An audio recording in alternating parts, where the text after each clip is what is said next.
ભાવનગર યુવરાજ જયવીરરાજસિંહે તેમના નિવેદનમાં શંકરસિંહ બાપુ ઉપર આકરા પ્રહારો કર્યા। મારા પરિવાર કે પૂર્વજોને લઈને હું રાજનીતિ નહીં કરું તેમ જયવીરરાજસિંહજી ગોહિલે જણાવ્યું અને વધુમાં વડીલોને માન સન્માન અપાય, જો તેઓ ખોટું કરે તો યુવાનોએ નીડર થઈ તેનો વિરોધ કરવો જોઈએ।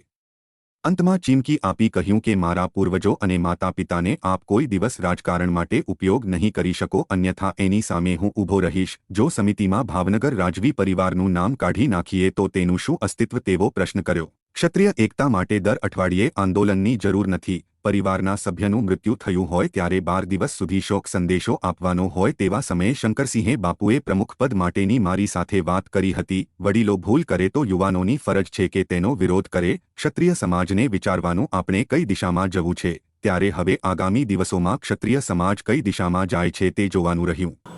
જે 20 તારીખનો કાર્યક્રમ હતો એ બાબત સાહેબ, એ બાબત હું બે વસ્તુ એક ચોખવટ કરી દઉં। મીડિયા વચ્ચે બે વસ્તુ હું ચોખવટ કરી દઉં। એક અન્ય વિડીયો આવ્યા હતા 20 તારીખ પછી અને યુટ્યુબમાં લખ્યું હતું કે નેક નામદાર મહારાજા સાહેબ મને કંઈ જવાબ આપે છે, હું એમને કંઈ પ્રશ્ન પૂછું છું। એક ચોખવટ કરી દઉં, હું આજે જે પણ છું મારા માતા પિતાને લઈને છું, એમના આશીર્વાદને લઈને છું અને દરરોજ મારા પિતાના મારા માતાના આશીર્વાદ હું છું, એમને સાથે સામાજિક અને રાજકીય ચર્ચા કરું છું। તો ત્યાં કાંઈ કન્ફ્યુઝન ન હોવું જોઈએ। મેઇન મુદ્દો શું છે કે આજે સમિતિનું સંગઠન બન્યું છે 20 તારીખે, એની શરૂઆત ક્યાંથી થઈ? આ બધા ખાસ કરીને ક્ષત્રિય સમાજને એક ખોટી વાત કહેવામાં આવે છે। મારી વાત ધ્યાનથી સાંભળજો, કારણ કે મારી સાથે બનેલી ઘટના છે। 31 મે 2024 પ્રજાવત્સલ્ય નેક નામદાર મહારાજા કૃષ્ણકુમારસિંહજીના નાના પુત્ર જે શિવા બાપા કહેવાતા હતા, બધા ભાવનગરના નગરજનો વચ્ચે એમનું દુઃખ અવસાન થયું હતું।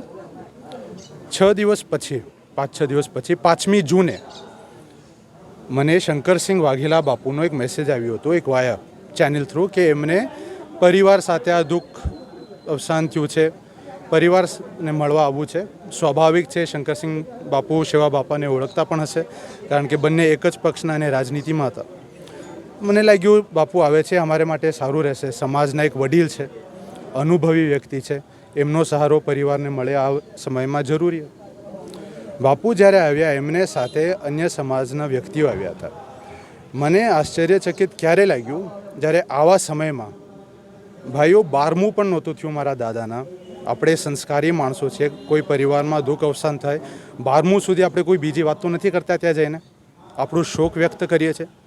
ત્યારે 5મી જૂને 4:15 વાગે નીલમબાગ પેલેસ હોટેલ બાપુ આવ્યા હતા અને આ જ સમિતિની વાત અને પદના પ્રમુખ સ્થાને મને જયવીરરાજસિંહજી ગોહિલને બેસાડવાની વાત મારે સાથે કરી હતી।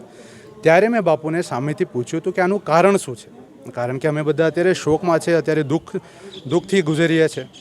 ત્યારે બાપુએ મને કીધું કે જે ચૂંટણી થઈ હતી રૂપાલા સાહેબ સાથે, જે આખો મુદ્દો ત્યારે થયો હતો, ત્યારે એક પ્રકારની એકતા ઊભી થઈ હતી। તો બાપુએ કીધું કે આ એકતા કન્ટિન્યુ રહેવી જોઈએ। સ્વાભાવિક વાત છે, મેં તો કીધું એકતા કાયમ રહેશે, એને માટે આપણે થોડી કંઈ બીજું દર અઠવાડિયે આંદોલનની જરૂર નથી ને। બાપુએ કીધું ના, કે આ એક પોલિટિકલ એટલે કે પોલિટિક્સથી ડાયરેક્ટલી સંકળાયેલી બોડી નહીં રહે, પણ જેમ આપ કહો કે ભારતીય જનતા પાર્ટીની માત્ર સંસ્થા RSS છે, એવી એક સંસ્થા એ ઊભી કરવા માંગે છે અને મને લઈને યુવાનોને જોડાવા માંગે છે।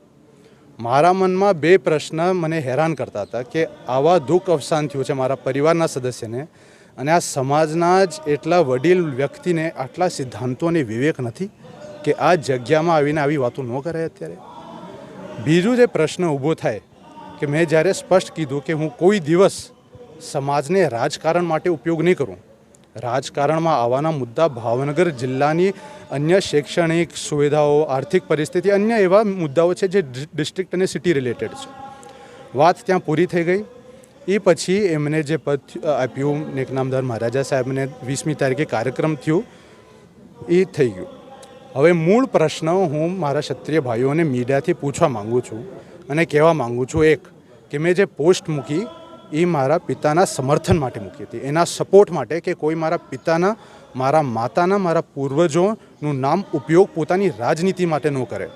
અને છેલ્લી વાત એક પ્રશ્નથી હું ફિનિશ કરીશ, અને આપ પોતે વિચારજો કે 20 તારીખના કાર્યક્રમમાં અગર ભાવનગર રાજવી પરિવારના પ્રજાવત્સલ્ય નેક નામદાર મહારાજા કૃષ્ણકુમારસિંહજીના કોઈ પણ વંશ ત્યાં હાજર ન હોત, મહારાજા કૃષ્ણકુમારસિંહજીને ભારત રત્નની વાત કરવાની ત્યાં ડિસિશન ન લીધું હોત તો આ સમિતિનું શું અસ્તિત્વ હોત. ભાવનગર રાજવી પરિવારનું નામ એ સમિતિથી 2 મિનિટ માટે આપ કાઢી દો અને પોતાને પૂછી લ્યો, આપ મીડિયાના ભાઈઓ અને બહેનો પોતે ત્યાં જતા? તો આ પ્રશ્ન ક્ષત્રિય સમાજનું હું ધ્યાન દોરવા માગું છું. આપ જાગૃત રહ્યો. બાપુ વડીલ છે, વડીલને માન સન્માન અપાય, પણ વડીલ પણ જ્યારે ખોટું કરે ને, યુવાનોને એટલી શક્તિ હોવી જોઈએ ને નિડર હોવું જોઈએ કે સામે આવીને કહો આ ખોટી વાત છે. મારા માતા, મારા પિતા, મારા પૂર્વજોને હું કોઈ દિવસ આપ એમને ઉપયોગ નહીં કરી શકો રાજકારણ માટે, અને કોશિશ કરશો તો હું એકલો ભલે અહીંયા સામે ઊભો રહીશ.